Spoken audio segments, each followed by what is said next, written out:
ये तो तुम्हारे और मेरे एक बीच में एक एग्रीमेंट है, तुम्हारे मेरे बीच में एक संबंध है, और वह संबंध भावनाओं का है, हृदय का है, चिंतन का है, विचार का है।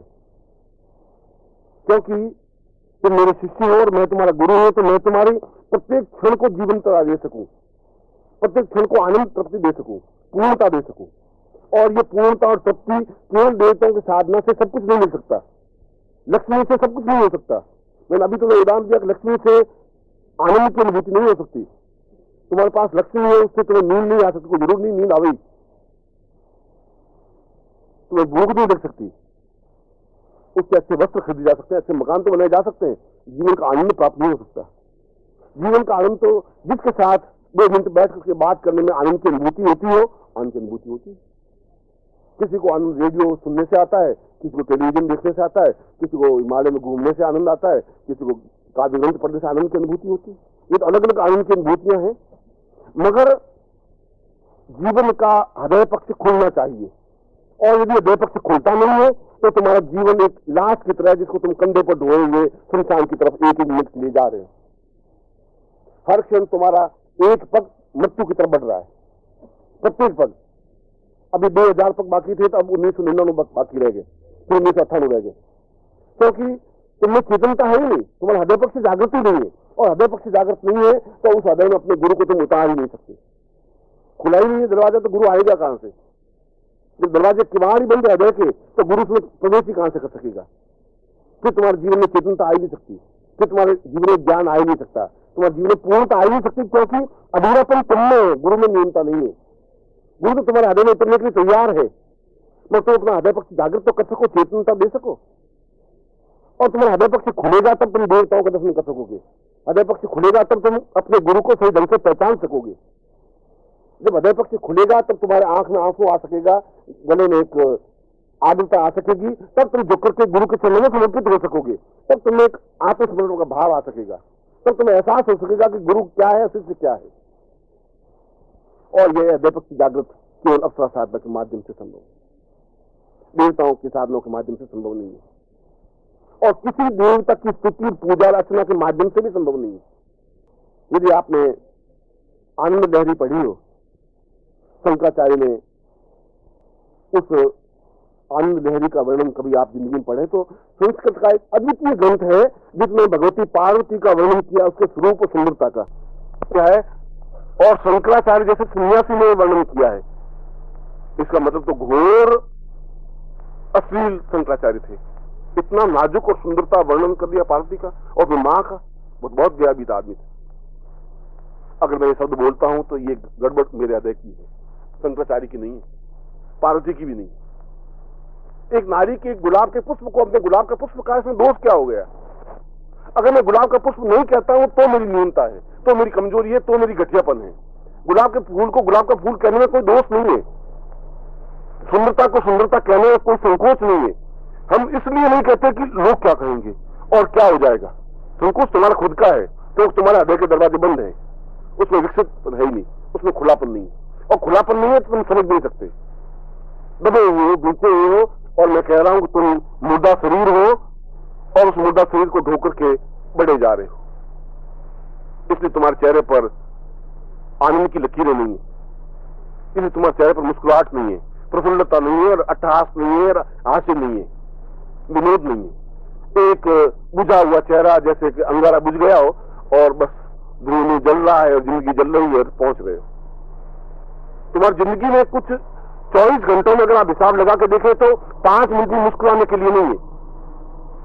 टेंस तो है, तनाव तो है कि ये लड़का कहना नहीं मान रहा, बहू आई नहीं है, ये साली तनख्वाह का क्या होगा, ये तो है तुम्हारे पास, ये तो पूंजी बहुत है। मगर आप हिसाब लगा के देखें कि 24 घंटों में कितने मिनट मुस्कुराते हो? 5 मिनट भी नहीं। और यदि मुस्कुराते भी हो, इतनी फीकी मुस्कुराहट की लोग पहचान लेते कि ये नकली मुस्कुराहट। आइए आइए, बहुत खुशी हुई आपसे मिल करके। ये मुस्कुराहट है क्योंकि तुम्हारा हृदय पक्ष जागृत है ही नहीं। जब हृदय पक्ष जागृत नहीं तो मुस्कुराहट आ ही नहीं सकती। खींच खांच करके आंखों को, नाक को, गाल को खींच करके मुस्कुराहट बिखेर भी दोगे तो आधा सेकंड की होगी, वापिस चेहरा वैसा वैसा बन जाएगा जैसा था ओरिजिनल। इसलिए कि तुम चिंताओं के बोझ से दबे हुए हो, इसलिए कि तुम्हारा हृदय पक्ष जागृत है नहीं, इसलिए कि तुम्हें अपने जीवन का एहसास नहीं है, इसलिए कि तुम अपने हृदय में गुरु को उतार नहीं सके हो। और मैं तुम्हें पहला पाठ पढ़ा रहा हूं कि तुम्हारा हृदय पक्ष जागृत होना चाहिए। मैं तुम्हें पहला पाठ पढ़ा रहा हूं कि हृदय में गुरु को स्थापित करना चाहिए। पहली बार पढ़ा रहा हूं कि तुम्हारे चेहरे पर मुस्कुराहट होनी चाहिए। पहली बार पढ़ा रहा हूं कि तुम्हें इस गंगा में डुबकी लगानी चाहिए, इसलिए कि उस डुबकी लगा करके बाहर जब निकलोगे तो तुम्हारे हाथ मोतियों से भरे हुए होंगे। समुद्र में जो डुबकी लगा सकता है वो मोती लेकर के बाहर निकल सकता है। किनारों पर बैठा हुआ व्यक्ति मर सकता है, घोंघे चुन सकता है, कीड़े मकोड़े चुन सकता है, मछलियां चुन सकता है, मोती प्राप्त नहीं कर सकता। मोती प्राप्त करने के लिए समुद्र के बीच में कूदना ही पड़ेगा, और जो कूद जाता है वह जीवन में सब कुछ प्राप्त कर लेता है। इसलिए आज जब भूमानंद जी भजन गा रहे थे और वो कह रहे थे कि मेरी नाव तो बड़ी डगमग चल रही है और आप नाव चलाएंगे, और मैं तुम्हें बिल्कुल विश्वास दिलाता हूं कि तुम्हारा नाव का चलाने वाला मैं हूं और मैं चलाऊंगा। तुम्हारा नाव डगमग होने दूंगा नहीं। आवश्यकता इस बात की है कि मुस्कुराहट के साथ अपनी नाव मुझे सौंप सको। अपनी चिंताएं आप मुझे दीजिए, मैं तुम्हारी चिंता लेने के लिए तैयार हूं, क्योंकि चिंताएं मुझे तकलीफ देती नहीं है और चिंताएं मुझे व्याप्त करती नहीं है। मैं उस तनाव में नहीं रहता हूं। जिस क्षण हर क्षण रहता हूं, घर में भी रहता हूं मस्ती के साथ रहता हूं, शिष्यों के साथ भी रहता हूं मस्ती के और आनंद के साथ रहता हूं। न मुझे तनाव व्याप्त होता है, न चिंता व्याप्त होती है, न परेशानी व्याप्त होती है। आती है और पास में से होकर रवाना हो जाती है। उनसे मिलता जरूर हूं, मुस्कुराऊं, परेशानी और बाधाओं से बातचीत जरूर करता हूं, दो क्षण हलो हलो भी हो जाता है, मगर वो बेचारे पास में से निकल जाती है। मेरे शरीर को जकड़ नहीं सकती और तुम्हारे शरीर को भूख के बैठ जाती है। ये अंतर है तुम मेरे मुझ में। तुम उसकी कैसे छुटकारा पा नहीं सकते। तुम्हारा चेहरा एकदम कह देगा तो क्या बात है, परेशान क्यों? गुरुजी अब एक परेशानी हो तो बताएं। अब बस ठीक है गुरुजी, बस। अरे ठीक, क्या हुआ क्या गुरुजी? एक तो लड़का पढ़ता नहीं गुरुजी, और ये पत्नी कहना नहीं मानती, और ये तनख्वाह मुझे मिलती नहीं, और ये साला ये गड़बड़ और अलग, और उससे जमीन का सौदा हुआ तो वो पैसा खा गया गुरुजी। तुम्हारे पास तो कई कई पत्नियां हैं और जकड़ के बैठी हुई, और मैं जिस प्रकार तुम्हारे पास आती हूँ उस पर मेरे पास भी आती है। ये परेशानियां, बाधाएं, अड़चनें, कठिनाइयां, समस्याएं, मैं जिंदा हूं और पुरुष हूं तो आएंगी। पुरुष के पास स्त्रियां आती है, सब बाधाएं, अड़चनें सब स्त्रियां हैं, आएंगी, पास में निकल जाती हैं, और उनको देखता हूं, बातचीत कर लेता हूं। वो भी कहते हैं क्यों, क्या बात नहीं, ठीक है तुम चलो, दूसरे को आने दो, उनसे भी बात कर लेते हैं, तुम तो चलो। इसलिए आपको अपने जीवन में चिंता नहीं करनी है। तुम्हारी चिंताओं का भार मेरे ऊपर है। मैं अपने आप तुम्हारी चिंताएं ओढ़ लूंगा, मैं अपने आप तुम्हारी जिंदगी का रास्ता बता दूंगा। आवश्यकता इस बात की है कि तुम मेरा हाथ पकड़ सको। इस अंधेरे में जब हाथ ही नहीं पकड़ोगे तो तुम डगमगा जाओगे, रास्ता बदल दोगे, भटक जाओगे। रास्ता भटका हुआ है। जीवन के 40 साल तुमने भटकने में बिता दिए। इस 40 साल में भी तुम्हें हाथ पकड़ नहीं पाए। मैं तुम्हें बिल्कुल सही पगडंडी पर पार पहुंचा सकता हूं, क्योंकि मैं पार पहुंचा हुआ हूं। मैंने देखा है जीवन, मैंने जीवन के आनंद को अनुभव किया है, जीवन की तृप्ति का अनुभव किया है, जीवन की मस्ती का अनुभव किया है। मैंने एहसास किया है, एहसास किया तो मैं तुम्हें एहसास करवा सकता हूं। अगर मैं पसंद मुद्दा में रहता हूं तो मैं तुम्हें प्रसन्नता दे सकता हूं, और अगर मैं हास्य में रह सकता हूं तो तुम्हें भी हास्य में दे सकता हूं, और मैं संपन्नता में जिंदा रह सकता हूं तो तुम्हें भी संपन्नता दे सकता हूं। कल मेरे पास ये सब कुछ है और मैं तुम्हें दे सकता हूं। आवश्यकता इस बात की है कि तुम पूर्ण रूप से अपने आप को सौंप सको। जब तुम सौंप ही नहीं सको, जब तुम अपने आप को खेलते हुए रहोगे तो मैं तुम्हें कुछ नहीं दे सकता। जब तुम अपने हृदय में मुझे स्थापित कर ही नहीं सकते, मैं तुम्हें कुछ प्रदान कर ही नहीं सकता। फिर मेरा प्रसन्नता, मेरा आह्लाद, मेरी खुशी, मेरी छलछलाहट तुम्हारी जिंदगी में आ ही नहीं सकती। और इसीलिए मैं कहता हूं कि जिस दिन तुम्हारा हृदय पक्ष जागृत होगा उस दिन पहली बार तुम गुरु को दर्शन कर सकोगे। पहली बार उस समय कर सकोगे, अभी कर नहीं पा रहे हो। अभी तो एक धोती कुर्ता पहने हुए आदमी को देख रहे हो जो बोल लेता है और आप अपने घर रवाना हो जाते हैं। गुरु को नहीं देखा, गुरु को पहचाना नहीं, अभी पहचाने की क्षमता तुमने है नहीं, क्योंकि अपने जीवन में तुमने गुरु को उतारा नहीं। उसकी मस्ती को नहीं देखा है, उसके आनंद को नहीं देखा है, उसकी तृप्ति को नहीं देखा है। और ये तुम्हारे लिए हृदय पक्ष जागृत होने पर संभव है। और इसीलिए मैंने कहा कि तुम्हें और कुछ करना नहीं है, तुम्हें कोई साधनाएं भी नहीं करनी है, तुम्हें कोई मंत्र जाप करने की जरूरत नहीं है, तुम्हें तो केवल आगे बढ़ करके मेरा हाथ पकड़ लेता है, पकड़ लेना है, जहां मैं चलूं मेरे साथ चलना है, मैं तुम्हें बीच में नहीं छोड़ूंगा, रास्ता नहीं भटकने दूंगा, बीच में तुम्हें दुख नहीं दूंगा, तकलीफ नहीं दूंगा, प्रेशर नहीं दूंगा, मैं तुम्हें पार पहुंचाऊंगा। ये मेरी गारंटी है, ये तुम्हारे मेरे बीच में एग्रीमेंट है।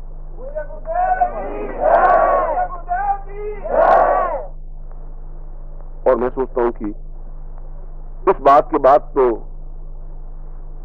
अब ये सारी शंकाएं बेकार हो गई कि हम साधना कैसे करें, और ये भी सारी शंकाएं बेकार हो गई कि मंत्र जाप कैसे करें, और ये भी सारी शंकाएं हो गई कि हम क्या करें, और दक्षिण दिशा की ओर यूं करें, पश्चिम दिशा की ओर यूं करें। मैं कह रहा हूं तुम्हें कुछ करने की जरूरत है भी नहीं, मैं ऐसा कर सकता हूं। और अगर मैं ऐसा कह रहा हूं तो इसमें कोई घमंड का भाव तो नहीं। ये तो गीता में कृष्ण स्वयं कह रहे हैं कि अर्जुन तो मुझे समझ ही नहीं रहा है, तो मुझे सार्थ ही समझ रहा है कि घोड़े चलाने वाला। मैं घोड़े चलाने वाला नहीं हूं, पूरे ब्रह्मांड को अपने आप में रखे हुए हूं। और हम सोचते हैं कि कृष्ण ने इतनी बात कही, इतना बड़ा घमंड किया था। वो खुद कह रहा कि मैं संसार को चला रहा हूं, और मैं ब्रह्मांड को चला रहा हूं, और मैं ये कर रहा हूं, और मैं ये कह रहा हूं, और मैं पेड़ों में पीपल का पेड़ हूं, मैं नदियों में गंगा हूं, तो ये नहीं पहचान तो तू मुझे पहचान। ये सारी बातें अगर गीता में कृष्ण ने कही है तो कोई कृष्ण ने घमंड नहीं किया। अर्जुन समझ नहीं रहा था, उसको जबरदस्ती समझाने की जरूरत थी, और तुम भी समझ नहीं पा रहे हो। तुम धृतराष्ट्र की तरह अपने राजा के राज मुकुट पर बैठे हुए हो, और मैं तुम्हें आंख में आंख डाल के समझा रहा हूं कि तुम्हें अभय पक्ष जागृत होगा तब तुम पहचान पाओगे। जब उसका अभय पक्ष विकसित हुआ अर्जुन का, तब उसने उठ करके गांधी को हाथ में भी लिया, कृष्ण को प्रणाम भी किया, एहसास किया कि ये केवल सारथी नहीं है, ये केवल मेरे मित्र ही नहीं है, ये अपने आप में षोडश कला पूर्ण भगवान श्री कृष्ण है। तब एहसास किया, और उस एहसास करने के लिए 300 श्लोक कृष्ण को बोलने पड़े कि तू मुझे पहचान, तू और कुछ मत कर, तुम्हें मरना नहीं है। ये महाभारत युद्ध में जीत दूंगा अपने आप, ये सब मरे हुए उनको तो मैं मार दूंगा, तू तो केवल खड़ा हो जा और मेरा हाथ पकड़ ले, ये सब कुछ मैं कर दूंगा। ऐसा इसलिए कहना पड़ा कि अर्जुन ब्राह्मण युक्त था, समझ नहीं पा रहा था।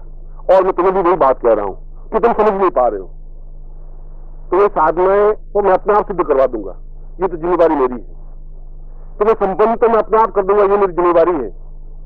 मगर उस दिन जिस दिन तुम मुझे पहचान लोगे, जिस दिन अपना हाथ मेरे हाथ में दे दोगे, जिस दिन मेरे कदम से कदम मिला करके चले चलोगे, जिस दिन अपने आप को पूर्ण समर्पण कर दोगे, फिर तुम्हारे जीवन में कोई कमी नहीं रह सकती। और ये जीवन की बहुत बड़ी साधना है, ये जीवन का बहुत बड़ा क्षेत्र है, जीवन का बहुत बड़ा कार्य है।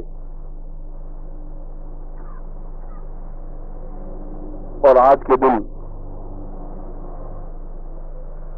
अपनी बात को तुम्हारे सामने व्यक्त करते हुए, क्योंकि आप मेरे शिष्य हैं, और शिष्य का तात्पर्य है नजदीक आना और नजदीक आना और नजदीक आना और नजदीक आते आते समा जाना, उसको शिष्य कहते हैं। और उपनिषद अगर कहा है तो उपनिषद में ज्ञान का भंडार है, तो उपनिषद का मतलब है नजदीक आने की क्रिया।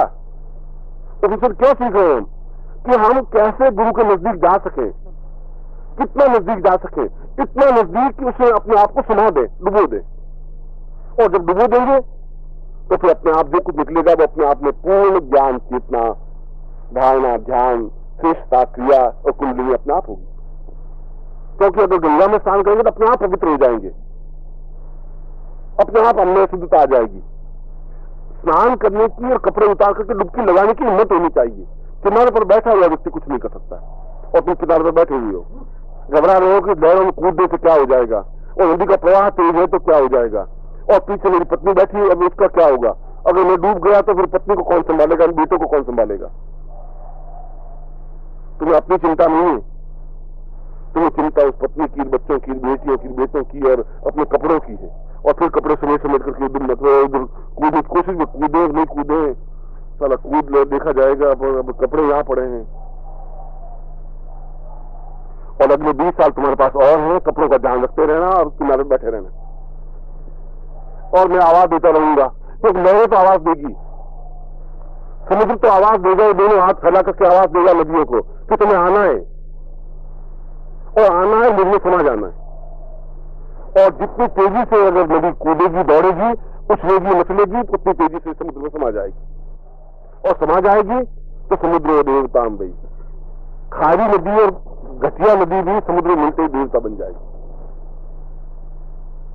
आवश्यकता इस बात की है कि तेजी के साथ नदी बहे, और तुम कह रहे हो कि हम तो अपनी जगह खड़ी हैं, बस गुरुदेव समुद्र खुद आए और हमें पकड़ ले। और समुद्र अपनी जगह खड़ा है, तुम्हें उसमें जाके मिलने की क्रिया तुम्हें होनी चाहिए।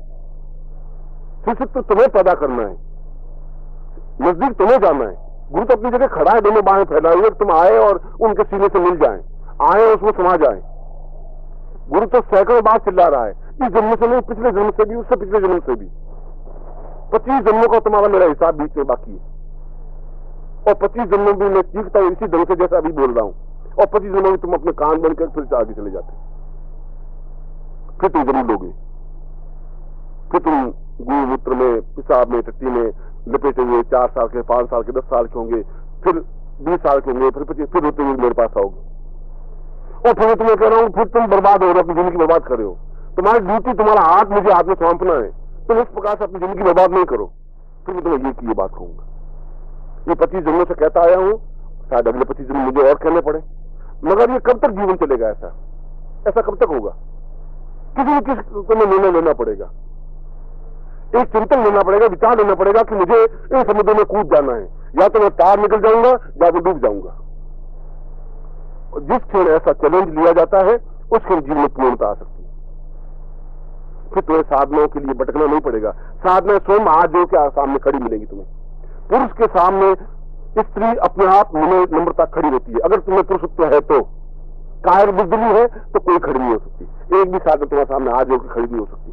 फिर लक्ष्मी और सरस्वती और देवी और जगदम्बा और अप्सरा और काले की कहीं घटने की जरूरत नहीं है। तुम्हें प्रखर व्यक्तित्व होना चाहिए, अपने आप तुम्हारे सामने साकार होंगी ही, होना ही पड़ेगा उनको,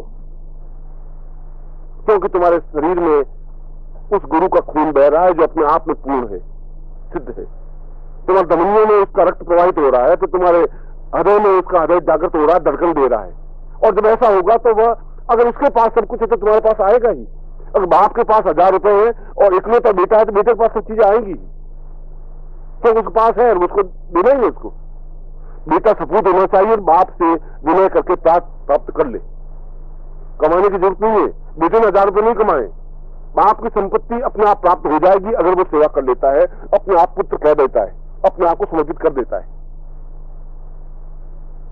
और तुम्हें भी साधनों के लिए कमाने की जरूरत नहीं है।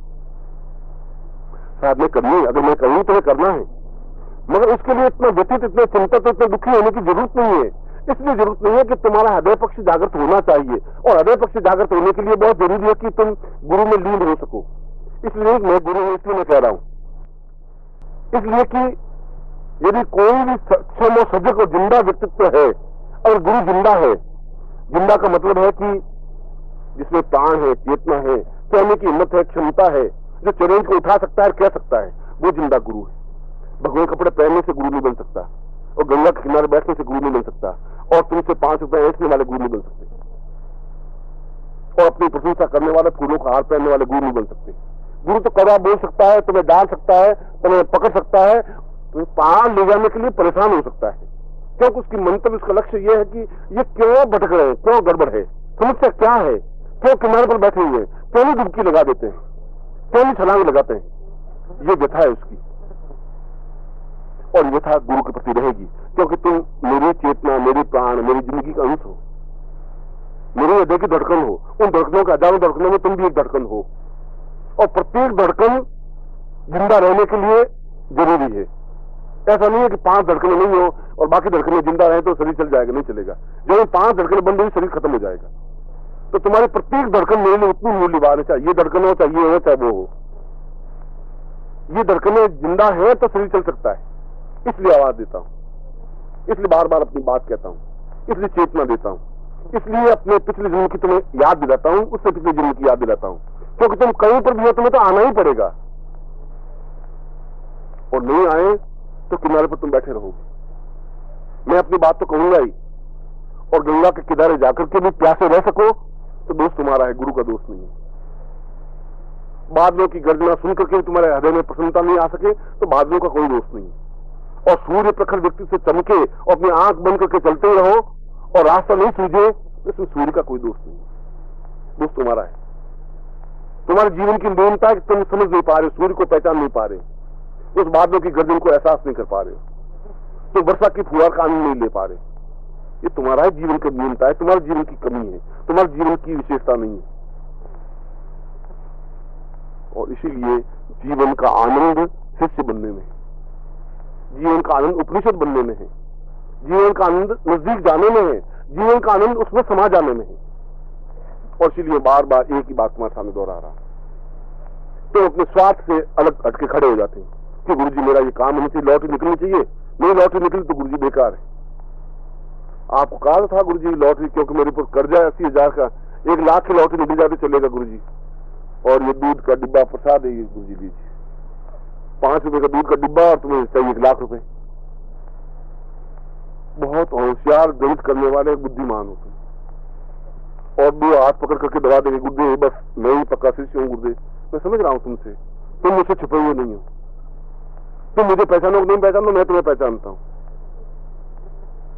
क्योंकि तुम जिस क्षेत्र से आए हो वो तुम्हारा खुद का क्षेत्र है, उसमें ऐसा ही काम होता है, वहां ऐसी चापलूसी की जाती है, वहां ऐसे ही एक दूसरे को बात बहलाया जाता है, तो उसी रास्ते से आए हो। यहां पर तो तुम्हें कुछ देने की जरूरत नहीं है, अपने हृदय पक्ष को जागृत करने की जरूरत है, अपने हृदय में गुरु को स्थापित करने की जरूरत है। और इसीलिए मैं अपने प्रवचन को कहते हुए वापस उसी स्थान से प्रारंभ हो रहा हूं जहां मैंने बात प्रारंभ की थी कि जीवन का आनंद अप्सरा साधना में है।